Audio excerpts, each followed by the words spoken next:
And welcome back to the Nutrimedical Report, and we are awaiting the arrival of Matthew DEAGLE, my oldest son. He did an amazing job with Persephone and Hades analogy a few weeks ago. In terms of what's going on, we have chosen nationalism over globalism. We have chosen Christianity over Satanism. We have chosen the people versus the elite. We have chosen a leader who's going to clean up not only the drain the swamp, but also clean the latrine of Washington, D.C. We have chosen honesty rather than deceit. We have chosen openness rather than lies. And I'm real proud of our new elected government. We need to stand by them. Remember, they basically got delegated authority from us. We have elected them. And by the way, we also stand for those people who feel displaced. And to be honest with you, they're misguided. All the protests across America, especially the young people, the millennials, they can feel jilted because Hillary Clinton did steal the if you want to call the nomination of Bernie Sanders. But if you analyze Bernie, although he focused on some of the same problems, his solutions were harebrained.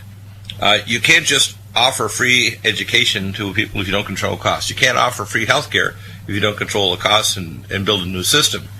You can't build a country if you have an open border, because there is no country when you don't have a national border. You can't have a foreign policy when you don't have a military. You can't have a system or a nation when you just build so many rules and regulations that businesses here leave. You can't have a car factory building cars when workers' compensation costs are $12,000 more to build a car in Ohio than it is in Oshawa, Ontario, or Mexico. So, as I want to challenge people out there to ask me specific questions, and all of our experts and myself will come on and we will provide you solutions. I'm preparing a PowerPoint which I'm going to give to Bart Goldberg, co-founder of A4M. It'll be sent to Dr. Ron Klatz. Bart is a personal friend over 30 years for Donald Trump, one of the founders of the American Academy of Anti-Aging Medicine. And there are solutions, but you have to think way out of the box. In fact, the real problem is we have to put people first, we have to put nations first.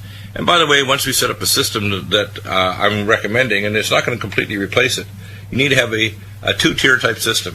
One where we have competitive health insurance on the one hand, and number two, where you gradually grow this alternative system, which will be completely outside of the idea of malpractice, state licensure, and maintain levels of training so people can work part-time, whether they're female doctors that want to have a family or retirees.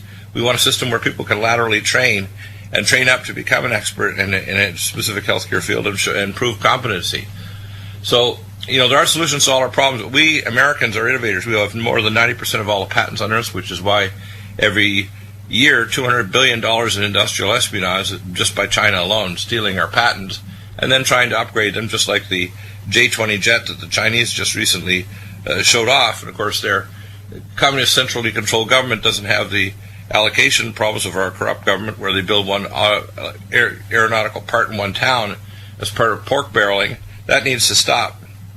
We don't need pork barreling. We also need to take out the illegal money from elections. The way to do it is not to eliminate it. So if a rich person wants to contribute to, like some major contributors to the Donald Trump party, to phone banks, etc., you have to have rules.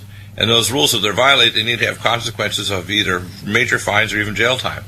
That's how you do it. You don't remove the money. You set rules for the money, and that will solve the problem. So I want people to understand that our American system is very, very adept. It's very adept at adapting to changes that can literally create a whole new kind of republic. We need to also be aware that America has a capacity, which is probably what scares China and others, because they have a very centrally controlled, rigid system, and they try to pull out some of the positive things out of European or American systems to try to replicate them. But no country on earth can adapt as fast as America. That includes Canada, Mexico, Europe, America. Now that we have all three houses, the presidency, Congress, and Senate, we're going to get things accomplished. America is going to be great again. And all we have to do is, literally, it's like taking the scabs off a wound and letting it heal with the sunlight and air. America's going to heal. It's going to heal. So young people that are worried about the cost of their education, we'll get those costs down so that they're doable and write-offable. We're going to do it so that people that are afraid of getting insurance will have systems set up so that they don't have to worry about death panels or premiums or copays. We're going to have a system that controls the cost of, getting a mortgage so people can own a home. We're We're going to allow businesses to be able to get credit so they can develop in their garage or as part of their projects in their small company new technologies that's going to literally change the world. And that will come out of America. America will be the center of this expansive new technology that's going to change the world. We also need to collaborate with other nations and smart people in China and elsewhere.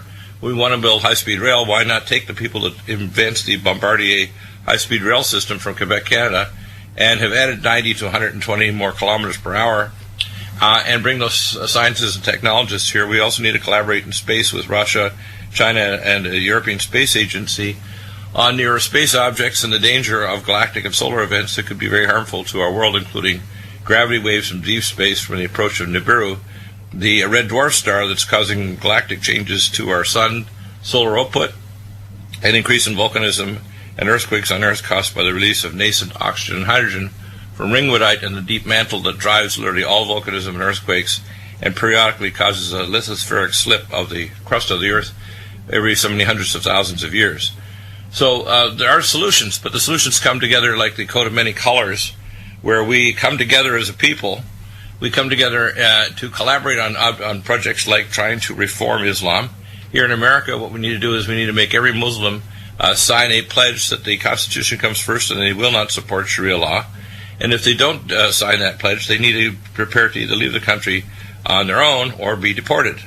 We need to have a system set up so that we do have extreme vetting, so people can't get in the country and do terrorism. And we need a system to use metadata to track not only Muslims, but anybody who plans on doing terrorism, such as Black Lives Matter and Move On, that need to be banned. We need to have our Delta Force and so on literally reach across the globe to grab anybody, including George Soros, who would be at the top of my list, to put him through a military tribunal because it is a form of an act of war, what he's doing to our cities, like Portland, Oregon, where my oldest son, Matthew, lives, to create terrorism on American soil. It's not acceptable. George Soros isn't acceptable. His behavior is unacceptable. And the use of his money is a violation of the idea of functional democracies. He's trying to mold the world into his own image, which is a borderless world that the globalists make their playground. That's going to end.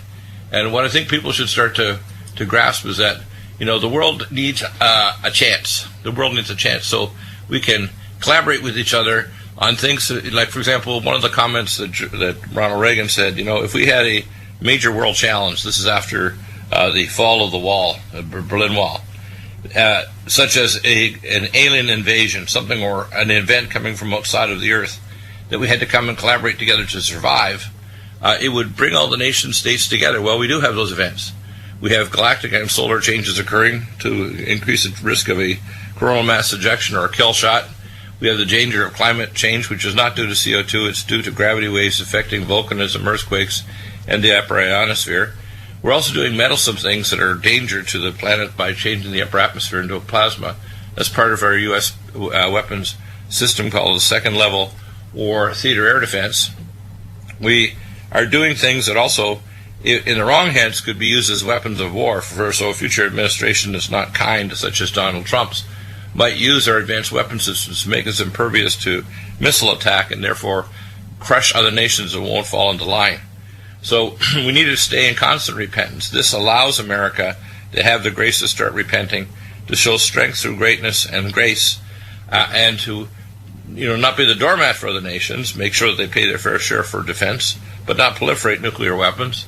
At the same time, we need to also make certain that we don't allow nuclear weapons in the hand of Muslim nations such as Afghanistan, which Aqib Khan got even during the Bush administration, and the spread to North Korea, which we could assist with China to completely remove the idea that North Korea should have nuclear weapons, or the idea of proliferation to say that they have to defend themselves and therefore become nuclear powers.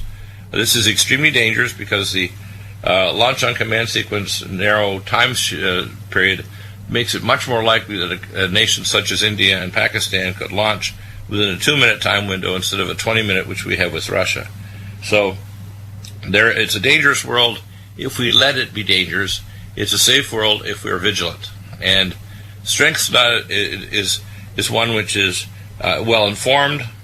So we should be using metadata on everyone, Facebook, Twitter, etc., not just for the NSA so they have prescient knowledge, but also to make certain that imams and mosques, people in their financial transactions, aren't supporting terrorism, or that travel to even countries such as traveling to a specific city in Afghanistan that's known to train terrorists should be a means of immediate arrest on return to America. That kind of situation is easy to solve.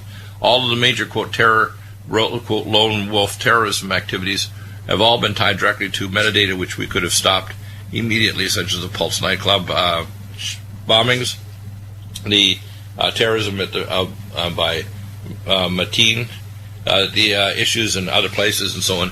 Many of these are massaged because the masters of chaos are these globalist satanic secret agencies. We need to clean house inside our secret agencies. It's been known since the 70s that both Bill and Hillary Clinton were CIA operatives. The CIA and these secret agencies have taken over many of the operations inside our government, and they were trying to put further these agents back into power in the global corrupt channels of the federal government. And it puts the whole world in great danger, especially when there's a dialectic of conflict with Russia and China and other nations, and they're absolutely determined to use their prescient intelligence power of the no such agencies that even controls 3Com, the phone system for China, the internet and all of its various aspects, and all the social media on the planet are all controlled by the no such agency and the dark powers of majesty of evil of the U.S. and the global government, which has already existed. It's not something that needs to be created. That agency was called Project Omega. It was completed, conceived in the 1930s in Nazi Germany and completed in 1982 by George Bush Sr. So people need to start grasping that the nature of the world we have it only exists in evil if we are ignorant, or if we pretend that this is just a conspiracy theory and that evil has not just almost seized total absolute power in Hillary Clinton. I call it the Hildebeest. And the Dragon Slayer has slain not only that dragon, but many other dragons. It's my feeling that when probably Rudy Giuliani becomes the Attorney General, he will most likely continue prosecutions against the Clinton Foundation. They've already moved hundreds of millions of dollars overseas. Mr. Obama, the foreign national, has actually moved and already bought a property of $5 million in Dubai. He also has a property, by the way, in Hawaii too. But Obama is another, globalist surrogate, and he's acting very humble before Donald Trump because he doesn't want to be prosecuted, because the sitting president, when a new president comes in, has tremendous power. The new president coming in to prosecute not only crimes during the administration, but after the administration when it's proven. For example, this 28 pages in the JASTA agreement to allow lawsuits against Saudi Arabia will come back and bite them, because it'll lead back to U.S. Space Command, Strategic Defense, Star Wars, and NORAD, and it'll show that 9/11 was an inside job, as Trump hinted before. We'll have further investigations to prove the birther issue of Barack Obama is real, that Barack Obama is a foreign national that came in here under the power of Zbigniew Brzezinski, who even invented his name and his connections, that the connections between Saudi Arabia, who a billionaire funded the education of Barack Obama, you can remember his entire family were deep black ops, CIA. Barack Obama's family, his grandfather, CIA, his mother, an operative, etc. You have to understand that at the highest levels, the secret agencies have been running this government since the assassination of John F. Kennedy. So this is gone. There's no compromising. He's not sold out to anybody, Donald Trump. You're going to see him cleaning house, and it's going to be desperate. It'll be like going into an operating room and you have multiple abscesses and Douglas pouch and throughout the abdomen. We have to evacuate the very nasty smelling pus deep in the abdomen with suction. We need to lavage it out, and we need to pack it with sterile gauze and drains, etc., etc. It's going to be quite disgusting, and more revelations will be coming out in the next days, weeks, and months. The Hillary Clinton and the Bush kind of crime families, which are basically one group, are going to be fully exposed, including the issue of 9/11 will eventually come out, especially as lawsuits proceed against Saudi Arabia. And the King of Saudi Arabia has actually pointed this summer that, in fact, that's the situation. Matthew DEAGLE, are you there? No sign of him. I thought I heard somebody breathing. Maybe it's just Dan. I bored up.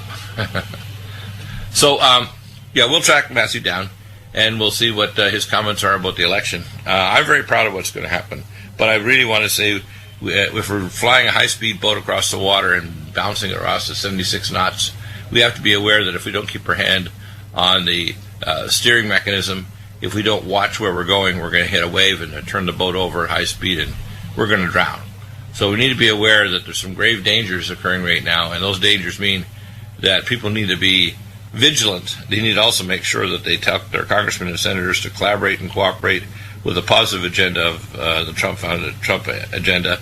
We also need to pray for protection for Donald Trump and Mike Pence, because the insane number of assassination attempts. And to be honest with you, the intelligence community needs to immediately arrest anybody who makes any kind of statement suggesting or even recommending assassination. They should be immediately arrested, and we should have a public list of their names so that we know who they are and where they are. And that would, not only the shunning, but the danger of being arrested would stop these maniacs from even hinting at the idea of hurting our newly elected president. That needs to happen almost immediately. I want to touch on some of the primary issues that I posted up yesterday. Some new things we're doing. Today we have our final software coming in for our live stream, full studio software. That means we can do live conferences up to 10 different sites in the world simultaneously, with up to 25 cameras here at this site and up to 10 cameras or more at 10 sites all over the world. That means we're going to be having live conferences on health issues, geopolitical, spiritual issues. You won't have to travel. You can actually just have a very small feed, be able to get access to that live stream feed. And we'll have lots of free conferences and free information is available. Most of it will be free. And that means we'll be providing you with a lot more information. One of the things we want to do is have interaction, so this will also allow you to text specific questions or issues you want discussed in the conference live, and you can log in and actually watch it on any platform, any computer, iPad, iPhone, or any other platform you want anywhere on the planet. That'll be available today. And so over the weekend I'll be getting that fully operational, and we'll be able to have that started. A couple of specials. Our NutriSilver is flying off the shelves. We've had to remanufacture a lot more really quickly. That special is still on and free shipping. We have Allison Med, which is 200 milligrams more Allison, and it's free shipping. We've got Brain Power Vinpocetine for brain antioxidant, neuroprotective, cognitive, and memory issues. NutriDefense, my own personal formula, the most powerful viral blocking agent. By the way, I saw an ad out for someone trying to push various supplements for different things, whether it's a release of growth hormones, so on. We actually have two major growth hormone stimulants which are not comparable to the garbage that other people are selling. We have Microdose, which is actual 100 nanograms of actual growth hormone that acts as a homeopathic releaser in your brain. We also have Mountain Red Velvet, which has 6 hormones, including IGF-1 and the other growth hormones. So don't get anybody else's garbage. Get only Dr. Bill's NutriMeds. We have, of course, in the NutriDefense, superoxide dismutase, the most powerful stimulant to natural killer cells, the ability to block the receptor binding domain for all viruses, and the ability to block the viral capsid of all RNA and DNA viruses. It is just amazing. To block the Fenton reaction, which allows any pathogen to enter tissues. We can block that. We also have, of course, a lot of people requesting information about getting a QRMA or METAPATHIA. You can purchase those on time. Michelle is very flexible with that, whether you purchase it over 6 months. And you can not only do tests on your family and have your test analysis free, but also you can charge for the test service. I ask people to do 3 things. Number 1, you have to have them purchase a consultation and 2 units for QRMA and 4 to 6 units for METAPATHIA. Time first before they do the test. They need to fill in the 11-page wellness history form and attach all documents. Do not send physical documents or even a zip drive. Send them as an attachment or through, say, Google Drive or whatever, so it can then get the Google Drive of all the files. And life support specials, vanilla, green tea supreme that boosts your metabolism, and cardiovasc is always on special. We'll be back in a moment. Your questions are we'll touch on is some news items in terms of what we're doing in terms of reviewing different issues. I will be getting Roger Stone on the program in the next week or so to discuss a post-election analysis. We'll be doing some videos over the weekend with Leo Lyons-Zagami, probably be able to track down Jim Fetzer as well and look at their analysis. We see the attempt by Obama to try to salvage his legacy he did his legacy with basically a pen. So most of his executive orders are going to be struck. Number two, Obamacare was done in the first 2 years by exclusion by the Democrats. And what they did, unfortunately, is they did the exact wrong thing. You don't consult the foxes when you decide to build a hen house and to have a back door so the foxes can get in. You need as many hens as they want to. Unfortunately, when you let banks of lawyers, big insurance, big pharma, and big medical write the bill, then you're going to have a system that's going to literally bilk the people for lots more money, provide lower services, and eventually cut the number of options available in these so-called networks through health exchanges, etc. So that was the wrong-headed thing to do.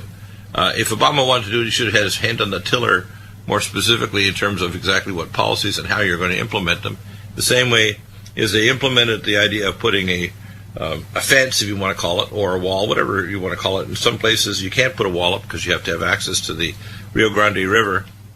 In Mexico, the most important thing is to allow the border agents to do their job, have cybernetic control, and even drones if necessary in order to interdict people that are coming across the border. Also, the people that are doing we call workfare that are coming here to pick our fruit and do other things, don't let them die in the desert trying to cross to get illegally into the country. Bring them in legally as workers and bring them back to their home country in air-conditioned buses with bottled water. This idea of a work visas with proper tracking, and if need be, put an RFID tracker code tag on them so you know exactly where at all hours. That would be a really good idea. I mean, why can't we do that? Why can't we have metadata on anybody that comes into the country so that we can be honest about the fact that we have Twitter, Facebook, and other tracking information on these people? See, one of the funny things that happened, the sheriff said she's going to leave the planet, and it shows a rocket that she wanted to go to Jupiter. This is a self-centered, narcissistic, insane person who's having a hissy fit like a bad 2-year-old, when in fact Hollywood exists at the pleasure of the population to entertain us, but in fact what it tries to do is to control the state of consciousness of the population, to destroy the family, and to destroy the idea of the good elements of our constitutional republic that allow it to be safe place to grow families and power and business and have a nation that has its own borders and its own laws. So, it says already in the Bible that at the time after Yeshua Jesus comes back, that all the nations will come down and celebrate on the Hebrew feast days, and that there will be, quote, no rain or no grace occur if they do not do that. Well, it has to be nation states. You can't have a world with borderless pseudo-nations that are run and controlled by globalists and figure you're going to have a safe world. You're not. You're going to have roving gangs. You'll have 2,000 plus city-states, super cities, those dying giant super cities run by gangs. It'll be a world of chaos. And that's not a world that you want to have in the future, especially with high technology that can wipe out life on Earth or can pollute or destroy the planet. And that pollution can come in many ways, from scalar radiation from Wi-Fi networks and cell phones to new scalar war technologies, to environmental pollution of nanotechnology that can get into people and into your genetics and cells with nanomachines. It's a dangerous world in which, the unleashing of artificial intelligence without controls can cause a destruction to the human race. And it's the unleashing of advanced nanorobotics that in the next 10 or 20 years will change the face of the planet and the idea of what an economy is and what jobs are. So, the population really isn't ready to ask these questions. I'm ready to give you some issues. Here we go. Let's see. I guess apparently Matthew will be ready. So that's good news. Excellent. That's excellent. Okay. So let's, Dan, we'll call Matthew. We'll get him at the bottom of the hour in just a minute. We'll get his comments in this last half of this first hour. Very good. Because I want to hear what his analysis is. I think that on the symbological, astrological level, I would call the higher plane of consciousness level, a major shift change has occurred in the American psyche. A period of grace has come, and a chance for America to repent, to take care of our own citizens, to become strong again and be an agent of good in the world instead of an agent of danger. And welcome back. And we did track down Matthew. Matthew, I'm sure you have a symbological, astrological, and group psychological analysis of not only the riots, but the hysteria going on. I saw a little video clip of Miley Cyrus, a.k.a. and some of these movie stars like Samuel L. Jackson. He says, "I'm going to take, if that MFer gets in, I'm going to take my black ass and go to South Africa." I think, let me help pay for your ticket, bud. And then Jared shows a picture on Drudge today, which I think is funny. It shows a multi-stage rocket. She said she's going to go to Jupiter. I'm thinking, I don't think it's habitable. So why the hysteria? Why this craziness? And why do we allow George Soros to fund MoveOn.org and Black Lives Matter? Why don't we just send Delta Force and grab his crazy aged carcass like the Baron Harkonnen of Dune and grab his ass and put him through a military tribunal? If he's found guilty, execute the son of a bitch. Why? Why do we put up with this? Well, Soros is a crazy old crone. He's a naive fool who believes in open borders. He believes in stopping terrorism by being nice to people instead of actually punishing them. He's he represents a collective of people who are just as stupid as him. Just look at most European countries right now, like Sweden or Germany. Right. Their attitude toward immigrants and refugees is totally insane. They're so steeped in PC. And look, this isn't just my opinion. In the DNC email, you can read where they refer to Angela Merkel as a stupid cow, and refer to Germans as being dumbed down. But if they know that, they knew that Hillary Clinton was the U.S. version of Angela Merkel. And they knew, she even admitted herself she couldn't vet these terrorists or people coming in from Syria. And yet they were going to bring them in even if it was going to result in American death. I mean, this defies not only common sense but decency. Anybody who's protesting Trump right now needs to consider that Russia has stated that if Hillary Clinton had been elected, we would have been in World War III. Right. And furthermore, they need to think that Hillary Clinton, her own staffers were saying that Angela Merkel is a lunatic and that Germans are hopelessly steeped in PC. And then here's Clinton coming in, basically saying she wants to do the same thing with open borders and 500,000 refugees, etc. Obviously, they're not thinking with their head on straight. No, I think I would go beyond that, not thinking with the history. I think she's just evil. I met Hillary Clinton, and I can tell you the palpable, I call the event horizon of evil of Hillary Clinton. It's not just these people who are. Oh, the people are protesting are like little automatons. I'm saying that they're incredibly irrational and naive. They're more upset about Republicans getting control of the House and Senate than they are about Hillary Clinton almost starting World War III. And then here we have the emotionalism is also significant because remember what I talked about before, that what this represents is the rape of Persephone, or this kind of naive feminine mentality which is seduced by an evil masculine mentality. That's basically what's happening here. The entire election itself on both sides really was quite emotional. Lots of personal attacks, lots of backbiting. And then here we have, after the election, the reaction is even more feminine, breaking down, crying, even childish, not just feminine, but childish, going to these cry-ins at universities where they give them therapy dogs to pet, and Play-Doh and crayons. Oh my gosh! And I mean, are they in preschool and then having a separation anxiety attack because they're not near mommy? What's going on? And then you see Chelsea Handler breaking down, crying, and all these other celebrities freaking out. I mean, come on, people! How old are these people?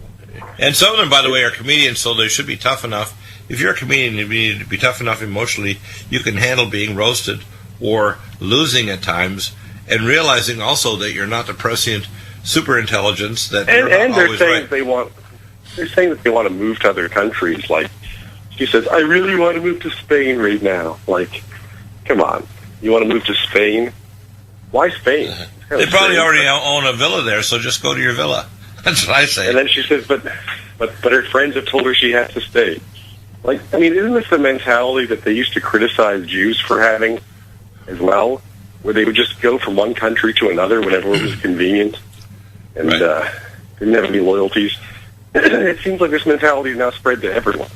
Maybe it's because Jews are publicly saying this. You know, you have a bunch of Jewish celebrities publicly saying that they want to leave the U.S.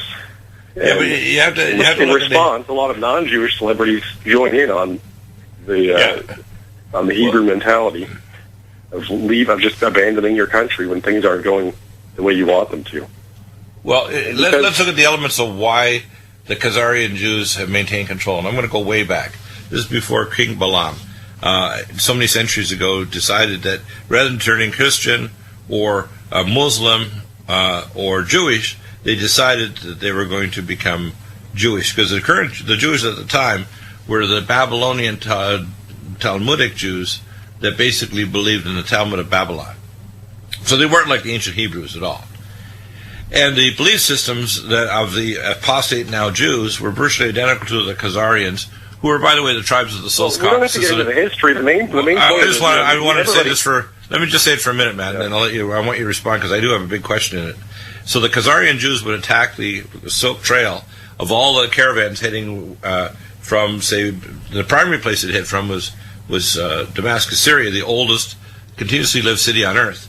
And our ancestors, my great-great-grandmother and grandfather, the Basha owned the largest caravan that went to China. For hundreds of years, their family did. Now, what that means is that the Khazarians were an insular group, and when they went to Spain and other nations, they got chucked out of many, many countries because they would make business deals. They weren't like the Christian churches and so would talk about dogma or Jesus or whatever. Half of the talk in their synagogues was dealing with how are they going to put the screws to everybody else, and how are they going to manipulate to have insider deals for only their own race.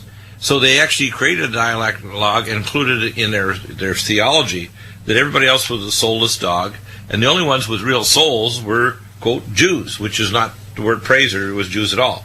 And that's why many, many nations over 1,000 years have turfed them out. It wasn't because they, quote, killed Jesus alone. It was because they were very insular, back to our deals. The same thing goes on if you go to New York City now. We call it New York City. The Jews there, if you try to make deals with them, they're making backroom deals with their own buddies to put the screws to everybody else. Now, what does that mean? That means when the Jews basically set up Las Vegas, or they set up Hollywood, they incorporated the satanic, paganistic viewpoints and the insular idea that they're a super race into their business practices and the way that they implement their, quote, religious system. Because a religious system like Islam is primarily a geopolitical control system rather than a religion. Just like Walid Shabat said, 86% of Islam is geopolitical control. So I wanted you to kind of take a spin on this, because like you mentioned about the Jews, their idea is, like with George Soros, they want to have a pure race of Jews, but everybody else be a mixed race of God knows what, and every other nation on earth is just a brown race, super race, created. Okay, there's a lot of things here, though. So that they can actually have a borderless world where they're in control. Yeah. Okay, so the Jews, the Hebrews themselves, were never a pure race. They're a mixture of different. Egypt itself. They're different race of tribes. That's why very cosmopolitan. Egypt was like the America of ancient times. Yeah, the Hebrews were the kind of the outcast, kind of the scum or white trash or whatever you want to call them of ancient Egypt. They weren't, they were a mixture of African, Middle Eastern, Persian. They were never a pure race. The idea of the Jews being a pure race is... Well, no, we're not talking about Jews. We're talking about... They were always mixed from the very beginning. Yeah, well, actually, there are two houses, Matt. Let me clarify this. There were the Ephraimic tribes that were from Europe. The Ephraimic tribes are from Europe. And there was also the tribe of Judah and the half-tribe of Benjamin. Okay, so, yeah, you're right. Well, Judah's not the same thing as the Hebrews. It's not the same thing. But exactly. Judah was that's something... This is all proven facts now, but you're not going to hear much about it because it doesn't agree with the mainstream interpretation of the Bible or the mainstream views on Jews or of Jews, but it's the facts. It's been proven beyond a reasonable doubt. Genetically, you just look at their Y chromosomes. Jews have more diverse Y chromosomes than most other people in the Middle East, although the Middle East in general is quite mixed. Right. The Middle East in general was anciently a very mixed area because of it being a kind of crossroads of trade. Now, furthermore, though, the main thing here is, like, we don't have to get into whatever Qatar theories, stuff like that, is that the Hebrews or the Jews, and Hebrews in general, which is not just Jews, there's also Hebrews in Iran, for example, right, are by definition basically disloyal to every country on the planet. They have no national ties. This is also partly that's multiculturalism. That's true. This is partly where multiculturalism and anti-nationalism comes from, is the Hebrews, with their anti-national character, where they just go from one country to another with no loyalty.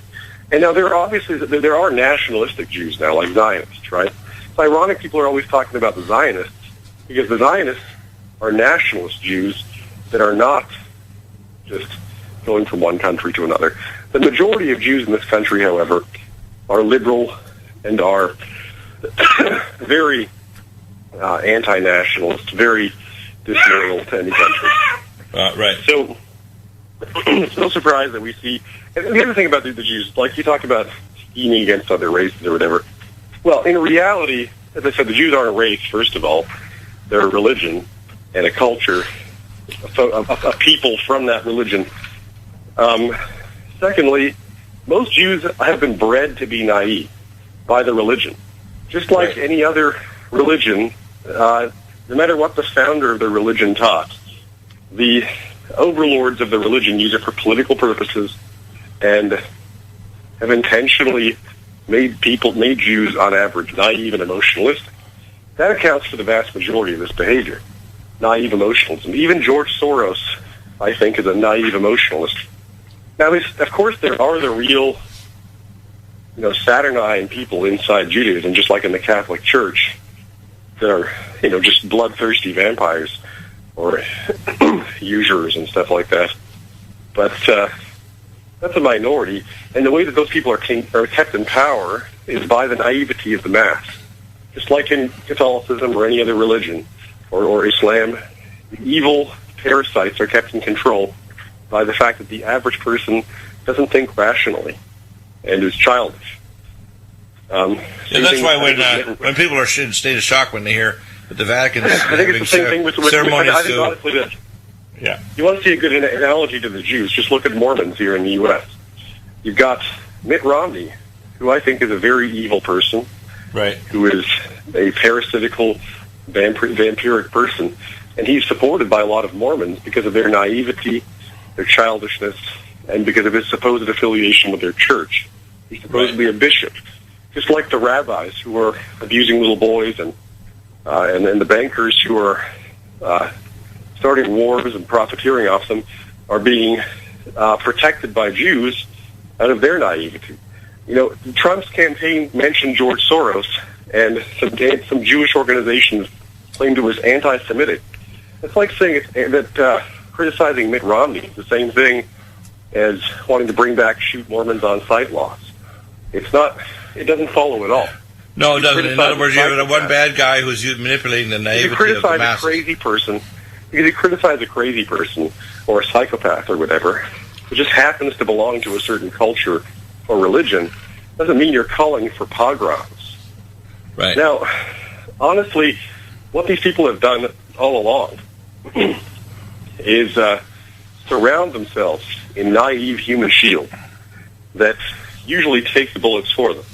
Right. Part of how they survived all these pogroms and Holocaust and everything. You think that's what Soros is doing now with the riots, right? I think Soros, honestly, is a naive person.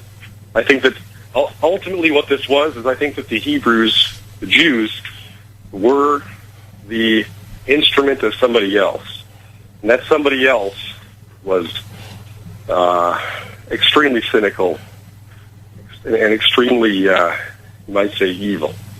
Right. This other group, I think, is what was posing as God, whatever you want to call it. It was just human beings that were abusing their occult knowledge and manipulating these people. I think that what we see right now, like the Rothschilds and Soros, the majority of them are naive people, very delusional, weak, childish people, just like believing the same stuff Hillary Clinton does. You look back over the past century, you see the Rothschilds supporting multiculturalism, borderless society, all sorts of impractical and illogical things that reveal a mentality of sheer emotionalism. Yeah, I told the pilot. So I don't think the Rothschilds themselves are largely per se like psychopathic people. I think in reality they are naive and delusional people. Well, this is what you said a few weeks ago. I have a joke for you, Matt. Yeah. This is a pilot next door, Andy. And I told Andy, who's retired now, who's an American Airlines pilot. I said, Andy, if Hillary Clinton was a pilot, she'd have a stick banging on the altimeter, although she could look out the window and see the ground coming up. These people adhere to their worldview. You have to understand how. Yeah. You have to understand how the system worked.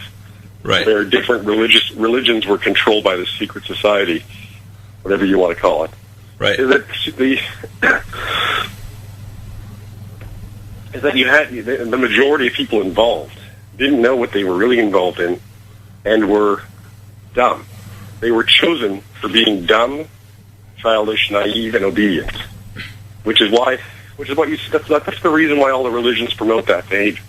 They promote being dumb and childish and obedient and ignorant and illogical and effeminate as well, emotionalistic. Because all heretical religions are based on this kind of secretive hierarchy leading up to who used to control them all. It's the same thing with modern religions, like social justice. So in other words, they're related on secret orders with a lot of porch, in a sense, people in the porch, like porch masons, all the way up to the secret orders receiving higher knowledge is what you're saying. All the way up to the cynical bastards in control, right? Yeah, exactly. That's who you got. Yeah, that's a very good analysis. Trump is going to break that up, isn't he? You mentioned that they went on to about 8:30. There were several thousand people involved, and 27 got arrested. Well, no, they went on until early in the morning, like 2 in the morning. Right, but they declared it a riot by 8:30. They declared it a riot by 8:30. So it began as a so-called protest where they were marching, blocking the highway, about 2,000 of them. Eventually, by 8:30 last night, the police finally declared it a riot. After, in the past couple hours before that, they were smashing the windshields of cars at a Toyota dealership, and they were swinging baseball bats around. They had eventually brought out gas and flares. This is a group of about 1,000 to 2,000 people. And then what they did is they marched into one of the most one of the most developed areas of town, downtown, called the Pearl District. They were smashing the windows of random businesses, just smashing the windows with baseball bats. So here we have these hooligans acting like they just lost an important soccer game or something, right? Like football hooligans. Right. And even though this is supposed to be a civil political election, where... Well, why didn't they declare it earlier as a riot and bring in things like tear gas, beanbag weapons, non-lethal weapon systems? Well, they did bring the weapons in, but they didn't declare it a riot. They didn't declare it a riot until 8:30. I think because this is a very liberal city, and the mayor, Charlie Hales, is a Democrat. A lot of the people in control here are Democrats. So they were going to let them get out their emotion, they thought, with ignorance to the fact these people are just looking for an excuse to destroy things. A lot of them are anarchists. Right. So it was very foolish of them not to crack down on this immediately. They should do it next time this stuff happens. They need to stop it in its tracks immediately. Right. But they say they arrested 29 people who were engaged in violence and criminal activity. They were blasting over their megaphone that it's a Class C felony to engage in rioting. And it still didn't stop the crowd. They were chanting peaceful protest while they were swinging baseball bats around. Right. Well, here's what I would have done different. Number one, I would have brought out immediately beanbag weapons and non-lethal weapon systems, and immediately started cleaning. They started using those around. And I would have done that immediately. So. Secondly, I would have what we call sub-segmented the crowd. In other words, I then see how each segment behaved differently, and I'd gauge whatever systems you're going to use, whether it's LRAD cannon or high-speed, hose or beanbag weapons or whatever, and then I'd corral them into into vehicles and haul them away to the police station or civil defense. And we want them to know peaceful protest is fine. They can be angry, they can upset, they have cry-ins, but the idea of busting windows and cars and hurting people, there's been a number of people who have been beaten, including already since the election, some senior citizens that are Trump supporters beaten to death. Well, there was a guy who was beaten up, had his car stolen. Right. So obviously, unacceptable. If you think we're going to put up with this, there, rioters, you're delusional. I think honestly that I think protesting like this should be illegal. Period. It should be illegal. Yeah, but you can blame the so-called Democratic mayor of Portland for letting this get out of hand. That's what happened.